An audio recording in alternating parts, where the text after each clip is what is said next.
System है horizontal mass spring system, ये किस तरह से सिंपल हार्मोनिक मोशन करता है, या ये किस तरह से इसकी मोशन को हम सिंपल हार्मोनिक मोशन कहते हैं। अब इसकी मुख्तलिफ चीजें हमने देखनी है।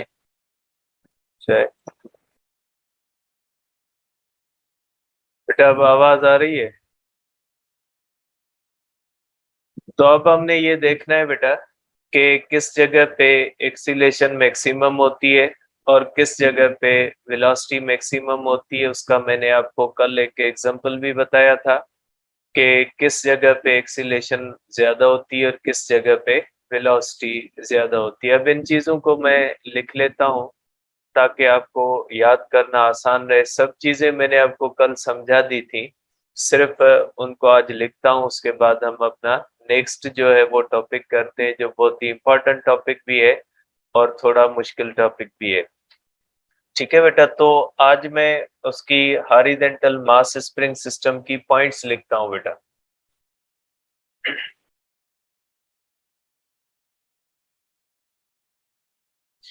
देखिए बेटा, आप इसको इस तरह से कर सकते हैं, horizontal mass spring system.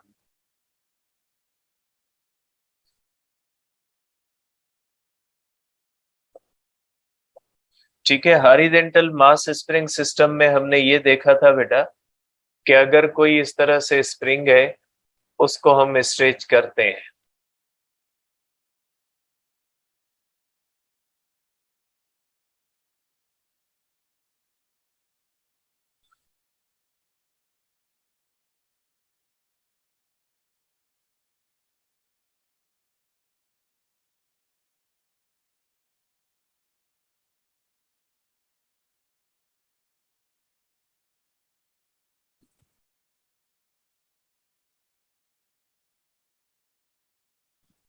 Suppose करें बेटा ये एक ब्लॉक है, इसका मास एम है इस तरह से। अब यहाँ पे ये एक स्प्रिंग यहाँ पे अटैच्ड है, हॉरिजॉन्टल ये हेलिकल स्प्रिंग है बेटा। ठीक है, और ये मीन पोजीशन पे होता है बेटा। ये ब्लॉक जो होता है बेटा ये मीन पोजीशन पे होता है। इसको हम कहते हैं ब्लॉक को बेटा कि ये मीन पोजीशन है। आपको पता है बेटा कि जब ये मीन पोजीशन पे होता है तो स्प्रिंग न स्ट्रेच्ड होता है और स्प्रिंग न ही कंप्रेस्ड होता है। तो स्प्रिंग न स्ट्रेच है न कंप्रेस्ड है, तो मीन्स ये ब्लॉक जो होगा इसके ऊपर किसी भी किस्म की रिस्टोरिंग फोर्स नहीं होगी, क्योंकि मीन पोजीशन पे जब कोई भी ऑब्जेक्ट होता है तो उसका डिस्प्लेसमेंट जीरो होता है। और आपको हुक्स लॉ से पता है कि रिस्टोरिंग फोर्स डायरेक्टली प्रोपोर्शनल होती है डिस्प्लेसमेंट के। तो जब कोई भी ब्लॉक मीन पोजीशन पे होता है तो उसका डिस्प्लेसमेंट जीरो माना जाता है।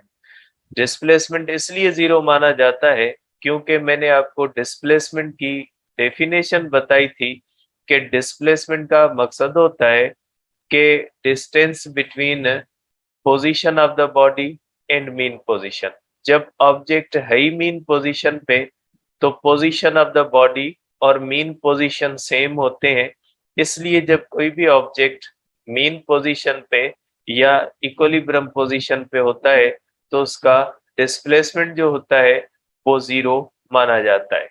ठीक है, अब अगर इसको हम इस तरह से बेटा इस स्प्रिंग को इस तरह से हम स्ट्रेच करें बेटा, और स्प्रिंग को स्ट्रेच करके हम ले जाएं इस मास को बेटा एक्सट्रीम पोजीशन पे, इस तरह से बेटा हम इस हॉरिजॉन्टल मास स्प्रिंग सिस्टम को स्ट्रेच करके यहाँ पे ले आए।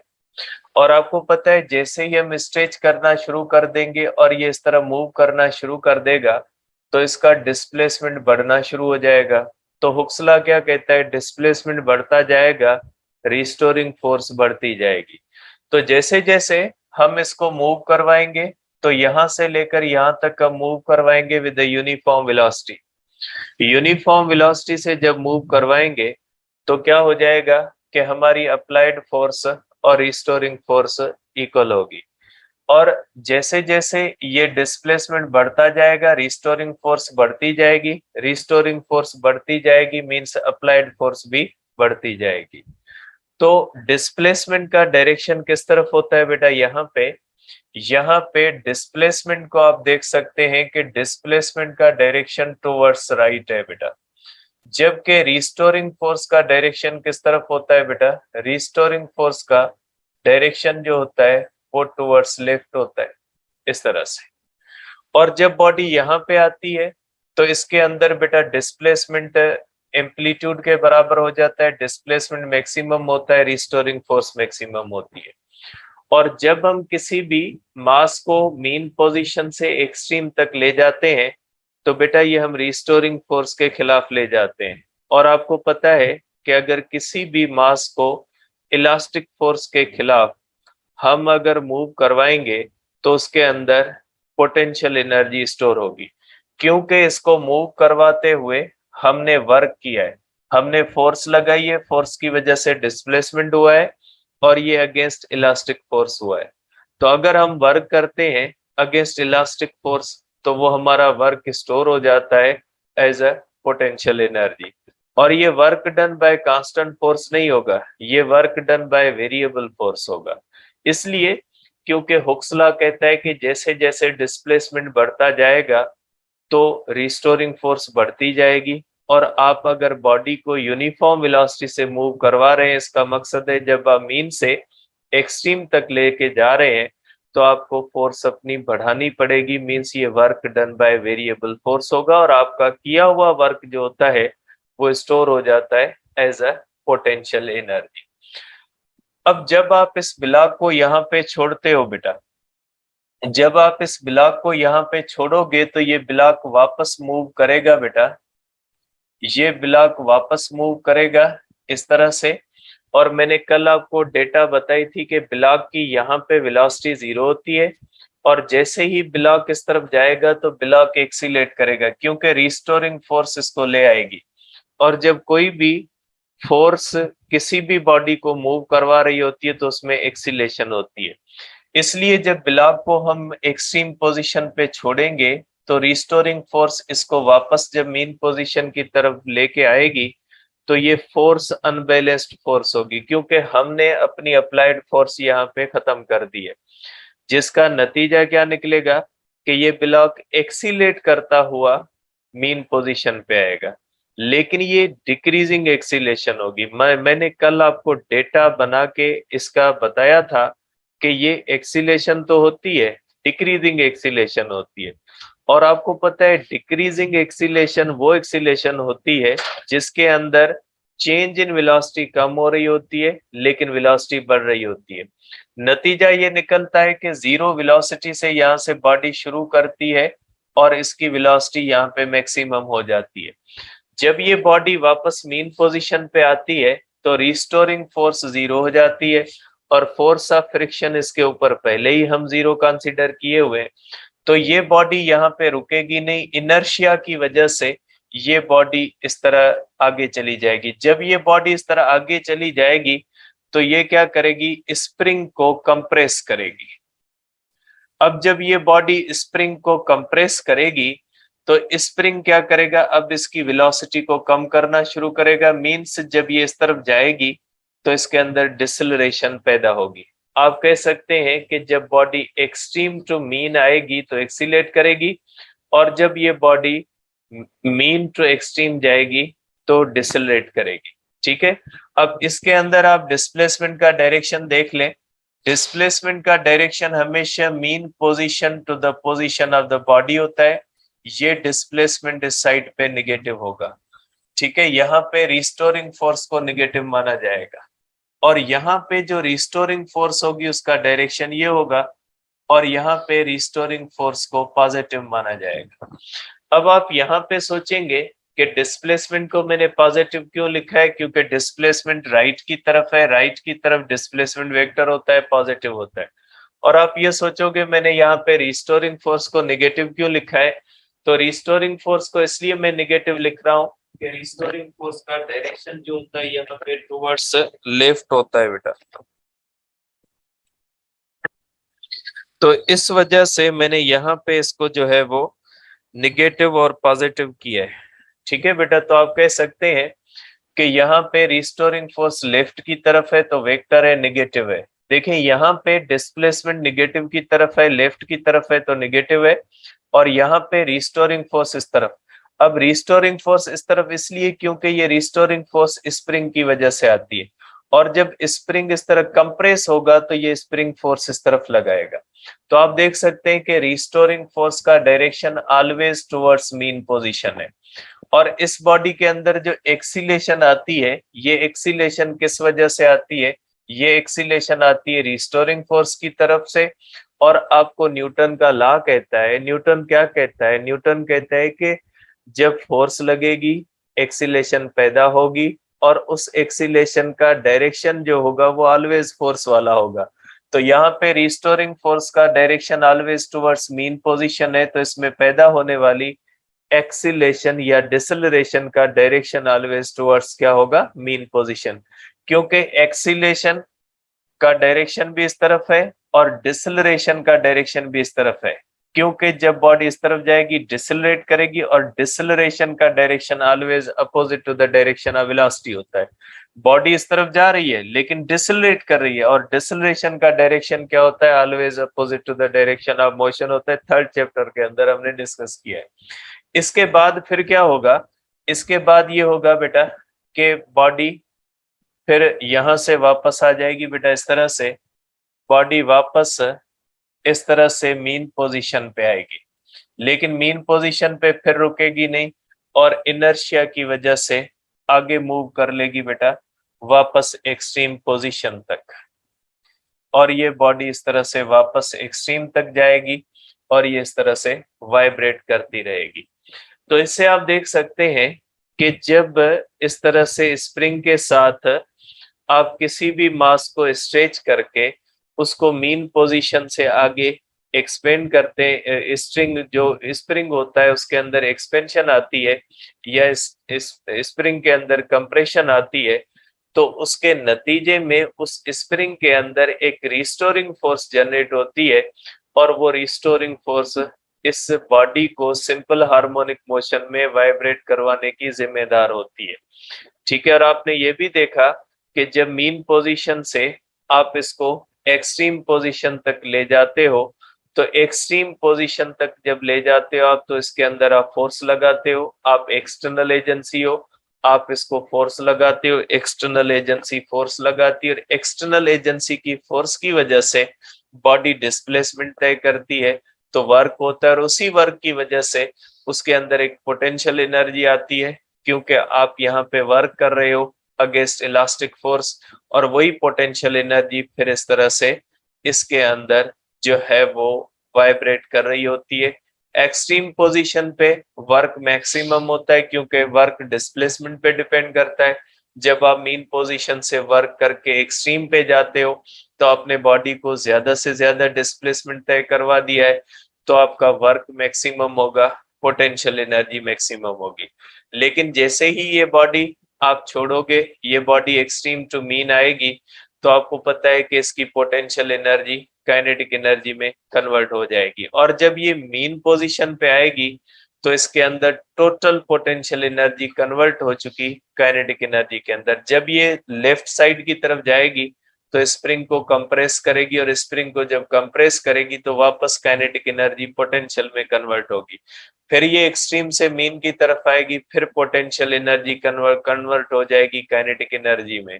तो इस तरह से ये पोटेंशियल एनर्जी और काइनेटिक एनर्जीज भी एक दूसरे के अंदर इस तरह से पीरियडिकली जो होती हैं, वो इस तरह से जो है वो चेंज होती रहती है। कहीं पे पोटेंशियल एनर्जी होती है और कहीं पे काइनेटिक एनर्जी होती है।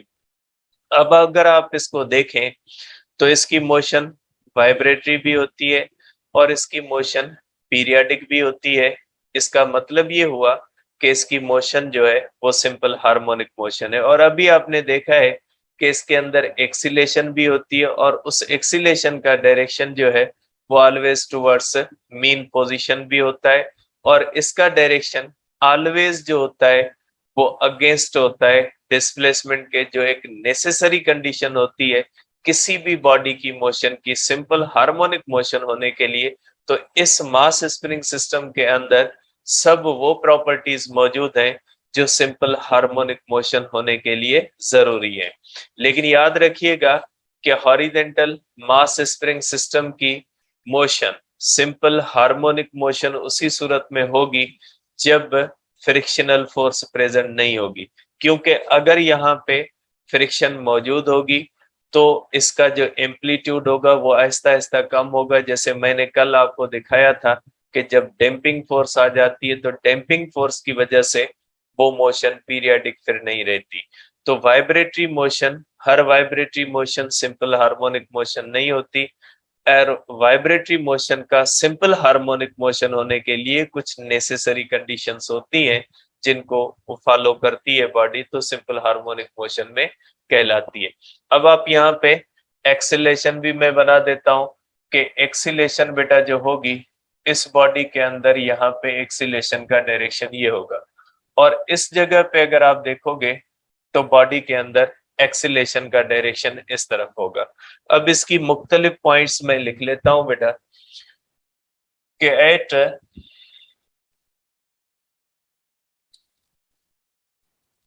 एक्सट्रीम पोजीशन बेटा, एक्सट्रीम पोजीशन पे क्या होता है बेटा, एक्सट्रीम पोजीशन राइट साइड की बेटा, ठीक है। राइट साइड पे जब बॉडी इस तरह से राइट साइड पे यहाँ पे होती है तो ये एक्सट्रीम पोजीशन होती है बेटा, एक्सट्रीम पोजीशन है, और ये है राइट साइड की एक्सट्रीम पोजीशन। यहाँ पे क्या होता है बेटा, यहाँ पे पहली बात ये होती है कि बेटा एक्स जो होता है, ये जो डिस्प्लेसमेंट होता है ग्रेटर देन 0 होता है, और ये डिस्प्लेसमेंट मैक्सिमम होता है। बेटा ग्रेटर देन 0 मैंने क्यों लिखा है, ग्रेटर देन 0 इसलिए लिखा है क्योंकि ये पॉजिटिव होता है, और कोई भी वैल्यू जो पॉजिटिव होती है वो ग्रेटर देन 0 होती है बेटा। और इसके अंदर बेटा जो पोटेंशियल एनर्जी होती है, पोटेंशियल एनर्जी मैक्सिमम होती है, क्योंकि पोटेंशियल एनर्जी बेटा वर्क करने से आती है। जब इसको वर्क करके हम यहाँ पे ले आते हैं तो यहाँ पे डिस्प्लेसमेंट मैक्सिमम यहाँ पे होता है, तो पोटेंशियल एनर्जी यहाँ पे मैक्सिमम होती है। और यहाँ पे बॉडी रेस्ट में होती है तो वेलोसिटी 0 होती है, काइनेटिक एनर्जी 0 होती है।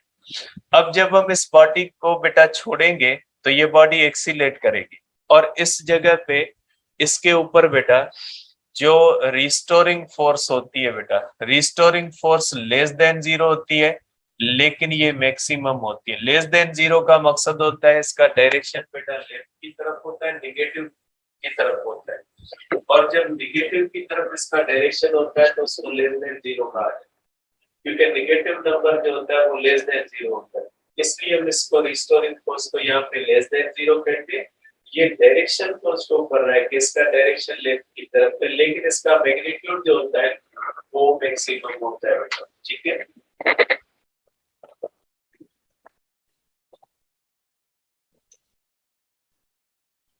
ठीक है बेटा, ये रिस्टोरिंग फोर्स मैक्सिमम होती है, और एक्सीलेशन भी बेटा लेस देन 0 होती है और मैक्सिमम होती है, क्योंकि जब आप इसको छोड़ोगे तो मैक्सिमम फोर्स लग रही है, और जहां पे फोर्स ज्यादा लग रही होगी वहां पे एक्सीलेशन भी बेटा ज्यादा लग रही होगी। तो आप कहोगे कि इस एक्सट्रीम पोजीशन पे ये चीजें होती है।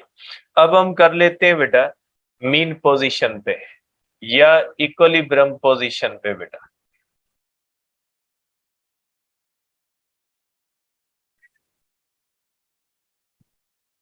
इक्विलिब्रियम पोजीशन के ऊपर क्या होता है बेटा, इक्विलिब्रियम पोजीशन के ऊपर डिस्प्लेसमेंट जो होता है बेटा वो 0 हो जाता है, और जब डिस्प्लेसमेंट 0 होगा तो बेटा पोटेंशियल एनर्जी 0 हो जाती है बेटा, और यहाँ पे रिस्टोरिंग फोर्स भी जो होती है बेटा ये 0 हो जाती है, क्योंकि according to the Hooke's law restoring force बेटा डायरेक्टली प्रोपोर्शनल होती है निगेटिव ऑफ डिस्प्लेसमेंट के। जब डिस्प्लेसमेंट 0 हो जाएगा तो रिस्टोरिंग फोर्स 0, क्योंकि रिस्टोरिंग फोर्स आती स्ट्रेच करने से बेटा।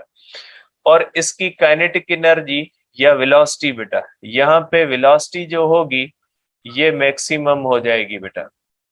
वेलोसिटी मैक्सिमम होगी तो काइनेटिक एनर्जी क्या हो जाएगी बेटा, मैक्सिमम होगी। और एक्सीलेशन बेटा यहाँ पे 0 होती है, और यहाँ पे body is in uniform motion. बेटा इस जगह पे बॉडी की मोशन यूनिफॉर्म मोशन होती है।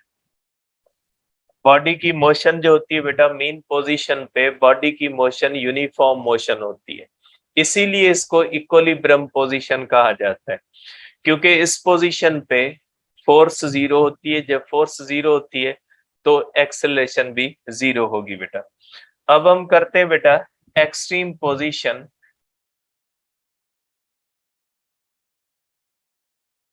एक्सट्रीम पोजीशन लेफ्ट साइड की बेटा, लेफ्ट साइड की एक्सट्रीम पोजीशन पे क्या होता है बेटा, इस तरह से जब बॉडी यहाँ पे आ जाती है बेटा, इस तरह से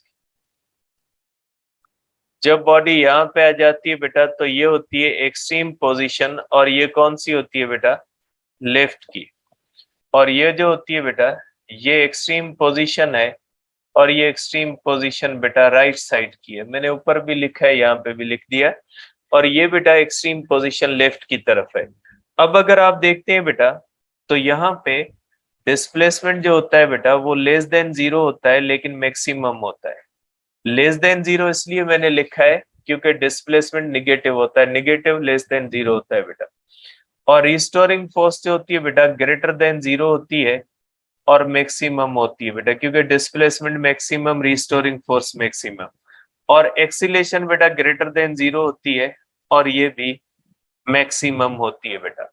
ग्रेटर देन 0 इसलिए क्योंकि इनका डायरेक्शन जो होता है वो राइट साइड की तरफ है, राइट साइड की तरफ ये पॉजिटिव होते हैं बेटा। और वेलोसिटी जो होती है बेटा 0 होती है, काइनेटिक एनर्जी 0 होती है। काइनेटिक एनर्जी का ताल्लुक ही मोशन के साथ है। यहाँ पे बॉडी इस जगह पे और इस जगह पे रेस्ट पे होते हैं बेटा। और यहाँ पे अगर आप देखते हैं बेटा, तो पोटेंशियल एनर्जी बेटा मैक्सिमम होती है। ठीक है, पोटेंशियल एनर्जी जो होती है बेटा इसके अंदर मैक्सिमम होती है। तो ये हो गई बेटा मुख्तलिफ चीजें जो इसकी डिफरेंट जगहों पे आपके माइंड में होनी चाहिए। ठीक है, तो ये जो हॉरिजेंटल मास स्प्रिंग सिस्टम है, ये हॉरिजेंटल मास स्प्रिंग सिस्टम उसी कंडीशन में सिंपल हार्मोनिक मोशन में हो सकता है जब उस सरफेस के ऊपर, जिस सरफेस के ऊपर ये वाइब्रेट कर रहा होता है, उस सरफेस के ऊपर अगर फ्रिक्शन 0 है, तो ये हॉरिजेंटल मास स्प्रिंग सिस्टम को जब आप इस तरह से अपनी मीन पोजीशन या एक्सट्रीम पोजीशन से इसको थोड़ा डिस्प्लेस करके छोड़ोगे, तो आपके डिस्प्लेस करने के वजह से उसके अंदर एक रिस्टोरिंग फोर्स आएगी। और रिस्टोरिंग फोर्स लाने के लिए जब आप उसके ऊपर वर्क करते हो तो आप उसको एनर्जी दे रहे होते हो, और वही एनर्जी जो होती है फिर इस तरह से काइनेटिक एनर्जी और पोटेंशियल एनर्जी के अंदर मूव होती रहती है, चेंज होती रहती है। ठीक है, तो ये हो गई बेटा हमारे पास हॉरिजेंटल मास स्प्रिंग सिस्टम। अब ये जो हॉरिजेंटल मास स्प्रिंग सिस्टम है बेटा, इसके अंदर कुछ ऐसी चीजें होती हैं जो इसके अंदर कांस्टेंट रहती है बेटा। इसका एम्पलीट्यूड कांस्टेंट रहेगा, ठीक है। इसकी टोटल एनर्जी कांस्टेंट रहेगी, क्योंकि टोटल एनर्जी का मकसद होता है sum of kinetic and potential. Sum of kinetic and potential energy इसकी सेम रहेगी, क्योंकि फ्रिक्शन नहीं है। फ्रिक्शन जब नहीं होती तो एनर्जी को कम ज्यादा करने वाली कोई फोर्स नहीं होती, क्योंकि एनर्जी कम ज्यादा डिसिपेटिव फोर्स से होती है। और यहाँ पे डिसिपेटिव फोर्स एक फ्रिक्शन हो सकती है, और फ्रिक्शन को हम पहले ही 0 कंसीडर किए हुए। तो आप कह सकते हैं बेटा कि इसके अंदर जो चीज कांस्टेंट रहती है वो इसका टाइम पीरियड कांस्टेंट रहता है, एम्पलीट्यूड कांस्टेंट रहता है, फ्रीक्वेंसी कांस्टेंट रहती है, और इसकी टोटल एनर्जी जो होती है वो कांस्टेंट रहती है। तो मैं यहाँ पे इसको लिख लेता हूं कि in uniform, sorry, in simple harmonic motion, ठीक है, फ्रीक्वेंसी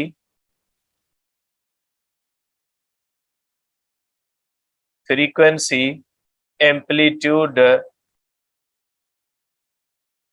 ठीक है, टाइम पीरियड, ठीक है बेटा, टाइम पीरियड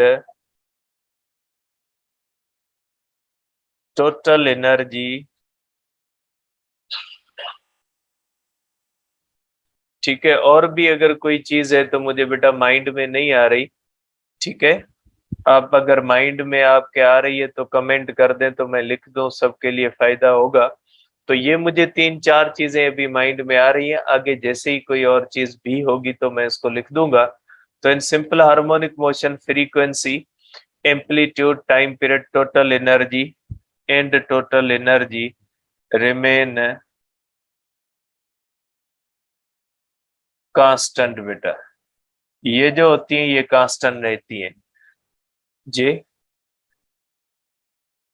मोमेंटम कांस्टेंट नहीं रहेगा बेटा, मोमेंटम का डायरेक्शन चेंज होगा, मैग्नीट्यूड ऑफ मोमेंटम कांस्टेंट रहेगा बेटा। इन सिंपल हार्मोनिक मोशन भी हो चाहे, अरे वेवलेंथ सिंपल हार्मोनिक मोशन जी कौन थींदी है, वेवलेंथ वेव जी थींदी है। वेवलेंथ इन जी केड़ी कंदो हरूभरू उबतियूं न हणो। इन simple harmonic motion kinetic energy, potential energy, instantaneous displacement, ठीक है। इंस्टंटेनियस डिस्प्लेसमेंट और कौन सी चीज है, restoring force, restoring force, acceleration, velocity, ठीक है। Change periodically, change periodically. मैंने अभी इसको वेव के साथ जोड़ा नहीं है, जब तक मैं वेव के साथ नहीं जोड़ूंगा तो मैं वेव नंबर और इसकी वेवलेंथ कैसे लिख सकता हूं। मैंने अभी यहाँ पे 2 दिनों के अंदर आपके सामने नेम लिया है वेव का, अभी मैंने इसका ताल्लुक ही नहीं बनाया, तो मैं इस स्टेज पे कैसे लिख सकता हूं कि इसकी वेवलेंथ होती है। ठीक है, मैं इसको जोड़ूं अभी, इसको बताऊं, उसके बाद मैं जो चीज इसके साथ कनेक्ट करूंगा वेव के साथ उसका बताऊंगा। अब इसको तो मैंने ये सिंपल हार्मोनिक मोशन लिया, मैंने तो इसका कहीं पे भी आपको नहीं कहा इसका कनेक्शन वेव के साथ हो। जब मैं इसका बनाऊंगा वेव के साथ तो फिर वो चीजें वेव वाली भी बना लूंगा। तो ये सिंपल, इसके अंदर kinetic energy, potential energy, instantaneous displacement, restoring force, acceleration, velocity changes periodically. Periodically का मकसद क्या होता है बेटा, देखें यहाँ पे एक्सीलेशन मैक्सिमम होती है 1/4 ऑफ टाइम के बाद ये काइनेटिक एनर्जी, यहाँ पे एक्सीलेशन 0, फिर 1/4 ऑफ टाइम के बाद एक्सीलेशन मैक्सिमम, फिर 1/4 ऑफ के बाद एक्सीलेशन 0। ये पीरियडिकली एक मखसूस टाइम के बाद ये मैक्सिमम होती है और मखसूस टाइम के बाद ये 0 होती है। तो ये सब की सब चेंजिंग है, लेकिन ये चेंज कौन सी होती है, पीरियडिक चेंज है, ठीक है। जहां पे वेलोसिटी मैक्सिमम होती है वहां पे एक्सीलरेशन 0 होती है, ठीक है। जैसे फॉर एग्जांपल आप टाइम की कैलकुलेशन करें, आपने इस मास स्प्रिंग सिस्टम को ऑब्जर्व करना शुरू कर दिया, ठीक है। जब ये एक्सट्रीम पोजीशन पे आपने अपना ऑब्जर्वेशन एक्सट्रीम से शुरू किया, जब ये एक्सट्रीम पे है तो यहाँ पे इसकी एक्सीलेशन मैक्सिमम, अब ये एक्सट्रीम से मीन तक जाएगी तो 1/4 ऑफ टाइम में जाएगी, क्योंकि पूरी वाइब्रेशन का टाइम टी होता है। अब पूरी वाइब्रेशन के अंदर 4 बार एम्पलीट्यूड तय होता है, एक्सट्रीम से मीन गया, मीन से दूसरी एक्सट्रीम गया, दूसरी एक्सट्रीम से वापस मीन आया, वापस मीन से जो है वो वापस अपनी ओरिजिनल एक्सट्रीम पे आ गए। तो एक टाइम पीरियड के अंदर 4 एम्पलीट्यूड तय होते हैं। जब एक वाइब्रेशन के अंदर 4 एम्पलीट्यूड तय होते हैं तो एक वाइब्रेशन का टोटल टाइम 4 हिस्सों में तकसीम होगा। तो एक्सट्रीम पोजीशन से अगर आप ऑब्जर्वेशन शुरू कर रहे हैं तो एक्सट्रीम पोजीशन पे, एक्सट्रीम पोजीशन पे क्या होता है, एक्सट्रीम पोजीशन पे एक्सीलरेशन मैक्सिमम होती है, वेलोसिटी 0 होती है। अब 1/4 ऑफ टाइम के बाद, क्योंकि 4 हिस्से होंगे, जब ये बॉडी मीन पे पहुंचेगी तो एक्सीलरेशन 0 हो जाएगी, वेलोसिटी मैक्सिमम। मीन्स ये पीरियडिक चेंज है। एक होती है ऐसी नॉन पीरियडिक चेंज जिसके अंदर कोई फिक्स चीज नहीं होती कि इतने टाइम के बाद फिर वापस चेंज आएगी। ये फिक्स टाइम के बाद तो ये पीरियडिकली चेंज होती है, और इनके ग्राफ भी जो होते हैं वो इंटरेस्टिंग ग्राफ्स बनते हैं। तो इनके ग्राफ को अगर आप देखोगे ना तो वो ग्राफ जाके वेव की तरह बनेगा, जिसको मैंने अभी बनाया नहीं है, उसको जब बनाऊंगा तो फिर आपको बताऊंगा। तो ये चीजें होती हैं इसके अंदर। अब यहाँ पे मैंने आपको कल भी एक इसकी एनिमेशन दिखाई थी, आज भी मैं इसकी एनिमेशन आपको दिखा देता हूं, क्योंकि आज हमने इसको कंप्लीट कर लिया है। अब सारी चीजें आपके माइंड में आ गई होंगी। अब इसको वापस आप उस एनिमेशन के अंदर देखिएगा कि ये किस तरह से होता है बेटा।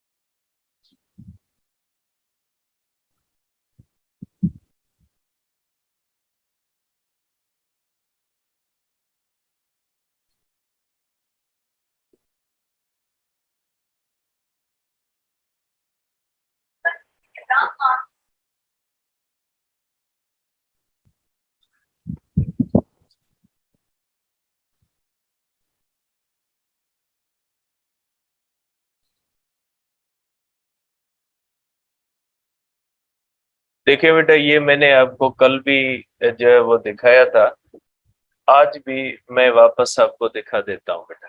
ठीक है, इसके अंदर बेटा ये देखें, डैम्पिंग स्ट्रेंथ है, डैम्पिंग स्ट्रेंथ 0 है, मींस ये बेटा ये जो होती है ये फ्रिक्शन होती है, मैंने फ्रिक्शन को 0 रख लिया है।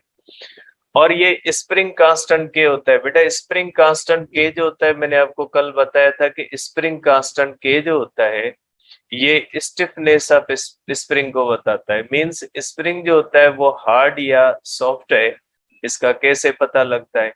और अगर के की वैल्यू ज्यादा होगी तो स्प्रिंग हार्ड होगा, और के की वैल्यू कम होगी तो स्प्रिंग सॉफ्ट माना जाएगा। और मैंने ये भी आपको कहा था के की वैल्यू हमेशा पॉजिटिव होती, क्योंकि के जिस फार्मूला के अंदर आता है उसके अंदर पहले एक माइनस मौजूद है।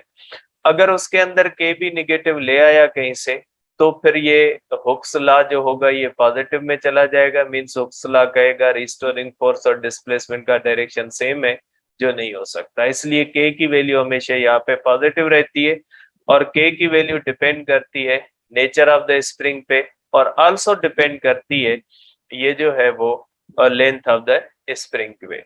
तो के की वैल्यू मैंने अभी इनिशियली 1 रखी और मास भी 1 किलोग्राम रखा है। और इसका एम्पलीट्यूड जो होता है बेटा, मैं यहाँ पे बढ़ा रहा हूँ, एम्पलीट्यूड मैंने 0.7 रख लिया।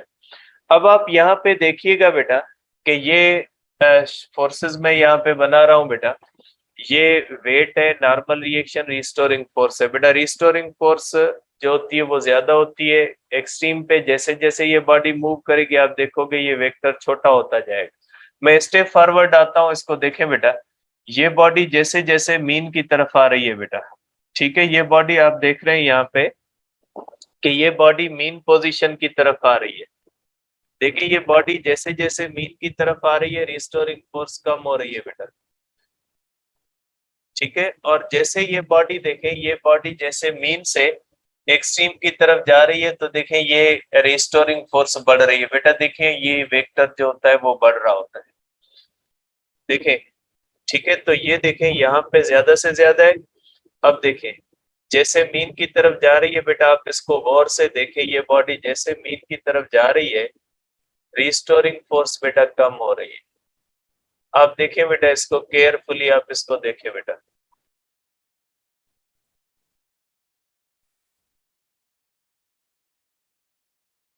ये आप इसको केयरफुली देखें बेटा कि ये जैसे ही मीन पोजीशन पे बॉडी आएगी, देखें रिस्टोरिंग फोर्स 0 हो गई बेटा, क्योंकि रिस्टोरिंग फोर्स पैदा ही तब होती है जब आप इसको डिस्प्लेसमेंट देते हैं। अब देखें जब ये मीन पोजीशन से एक्सट्रीम की तरफ जाएगी, रिस्टोरिंग फोर्स का डायरेक्शन जो चेंज होगा। यहाँ पे भी रिस्टोरिंग फोर्स का टुवर्ड्स मीन पोजीशन है, जब ये बॉडी इस तरह जाएगी तो भी रिस्टोरिंग फोर्स का जो होता है वो ऑलवेज टुवर्ड्स मीन पोजीशन होता है। आप देख सकते हैं बेटा इसको, देखिए अब जैसे जैसे बॉडी एक्सट्रीम पोजीशन की तरफ जा रही है तो रिस्टोरिंग फोर्स बढ़ रही है। ठीक है, ये आपका पहला ऑब्जर्वेशन हुआ। अब दूसरा ऑब्जर्वेशन आप देखें बेटा, काइनेटिक एनर्जी और पोटेंशियल एनर्जी का यहाँ पे देखें बेटा। टोटल एनर्जी है बेटा, टोटल एनर्जी 0.24 जूल है। और बॉडी अभी कहाँ पे है? बॉडी अभी एक्सट्रीम पोजीशन पे, एक्सट्रीम पोजीशन पे इसके पास टोटल पोटेंशियल एनर्जी 0.24 जूल है। क्योंकि जब कोई भी बॉडी एक्सट्रीम पोजीशन पे होती है तो टोटल एनर्जी किस फॉर्म में मौजूद होती है? पोटेंशियल। देखिए काइनेटिक 0 लिखा हुआ, आप इसको गौर से देखें। अब आप उसकी तरफ देखिएगा। अब मैं इसको फोर्सेस को खत्म कर देता हूं ताकि आपकी इसकी तरफ कंसंट्रेशन न जाए। अब आप यहाँ पे देखिएगा बेटा, ठीक है, जैसे बॉडी मूव करेगी फ्रॉम जो है वो extreme position to the mean position, तो आप देखेंगे पोटेंशियल एनर्जी कम होगी, काइनेटिक एनर्जी बढ़ेगी, total energy remains conserve. Total क्यों कंजर्व रहती है? इसलिए कि डिसिपेटिव फोर्स है ही नहीं, फ्रिक्शन है नहीं। टोटल एनर्जी को कौन डिसिपेट करेगा, कौन खत्म करेगा? इसको कोई नहीं करेगा। तो अब आप देखें बेटा, मैं इसको वापस ले जाता हूं। आप देखें बेटा, आप एनर्जी की तरफ देखें बेटा, देखें टोटल एनर्जी पे आप देखोगे कोई फर्क नहीं पड़ता बेटा।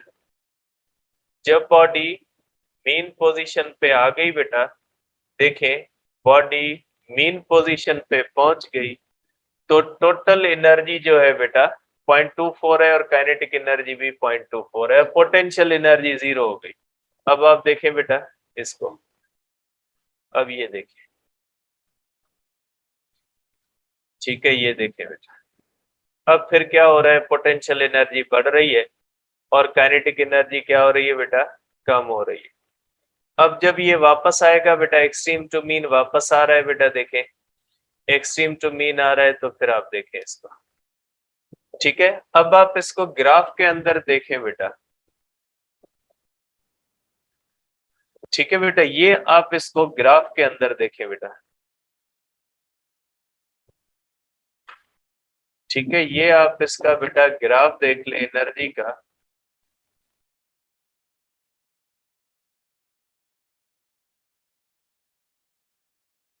एक साइड पे आ जाए बेटा ताकि इसको समझना थोड़ा मसला हमारे लिए ना हो।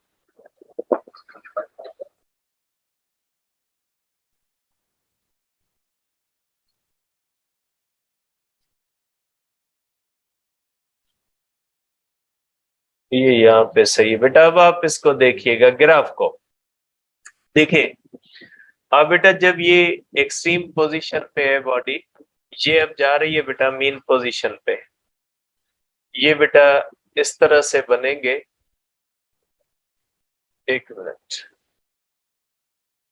ये ग्राफ बन गया बेटा। अब ये प्ले में आएगा क्योंकि ये स्टेप फॉरवर्ड के अंदर ये गुम हो जाता है। मैं इसको बेटा यहाँ पे जो है वो प्ले करता हूँ, ये बॉडी इस तरह मूव करेगी, आप देखिएगा इसके अंदर ग्राफ बनेंगे यहाँ पे, क्योंकि ये स्टेप फॉरवर्ड के अंदर नहीं बन रहे बेटा, ठीक है। ये देख ले बेटा यहाँ पे, देखिए ये एक्सीलेशन है, वेलोसिटी है और ये पोजीशन है बेटा, ठीक है। ये इसके ग्राफ बन रहे हैं बेटा कि वेलोसिटी जहां पे मैक्सिमम होती है वहां पे आप देखिएगा एक्सीलेशन जो है वो 0 शो हो रही है।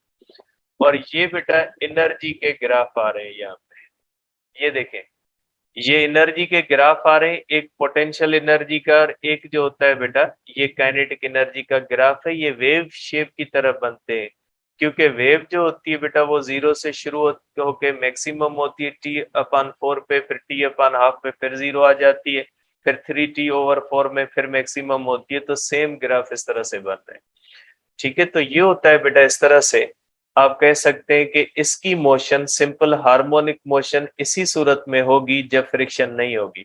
अब देखिए मैं इसके ऊपर फ्रिक्शन अप्लाई करता हूं, जब मैं फ्रिक्शन अप्लाई करूंगा तो आप देखिएगा ये टोटल एनर्जी कम होना शुरू हो जाएगी और आखिरकार टोटल एनर्जी 0 हो जाएगी। तो ये जो है बेटा रुक जाएगा।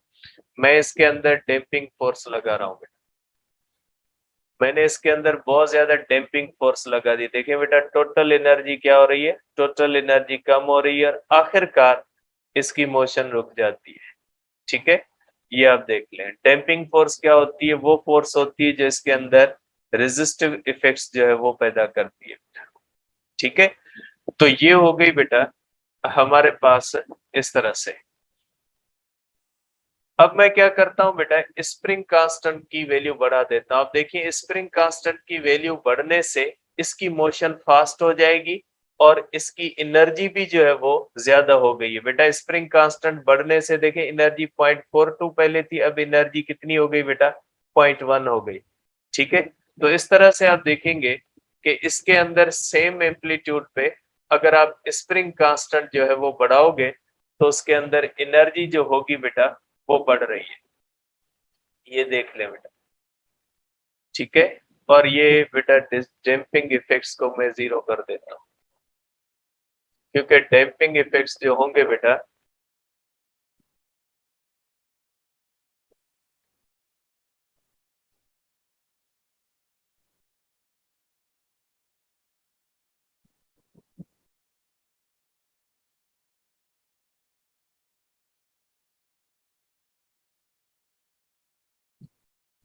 ये देखिए बेटा, अब टोटल एनर्जी पहले से बढ़ गई है क्योंकि मैंने के की वैल्यू क्या कर दी है बेटा, बढ़ा दी। के की वैल्यू बढ़ने से बेटा सेम एम्पलीट्यूड के अंदर टोटल एनर्जी जो होती है वो बढ़ रही है, तो आप इसको इस तरह से देख सकते हैं बेटा। तो ये हमारे पास हॉरिजेंटल मास स्प्रिंग सिस्टम, जिसके अंदर मुख्तलिफ चीजों के इफेक्ट्स जो है वो हमने देखने थे। तो हमारा यहाँ पे बेटा हॉरिजेंटल मास स्प्रिंग सिस्टम खत्म होता है। अब हमने सिंपल हार्मोनिक मोशन का कनेक्शन पढ़ना था यूनिफॉर्म सर्कुलर मोशन के साथ, लेकिन इंशाल्लाह इसको कल डिस्कस करें। कल आपकी क्लास थोड़ी बड़ी होगी क्योंकि टॉपिक बड़ा है, इसलिए नाश्ता वाश्ता करके आइएगा। ऐसा ना हो कि फिर आप रोना पीटना शुरू कर देते हैं कि अब बहुत हो गया, बहुत हो गया। बेटा टॉपिक होता है, बड़ा टॉपिक है, टाइम लेगा। तो कल वाला टॉपिक सिंपल हार्मोनिक मोशन का ताल्लुक इंशाल्लाह यूनिफॉर्म सर्कुलर मोशन के साथ देखेंगे कि क्या होता है, किस तरह से बनता है, और उसकी पूरी मैथमेटिकल इक्वेशंस इंशाल्लाह कल हम डिस्कस करेंगे।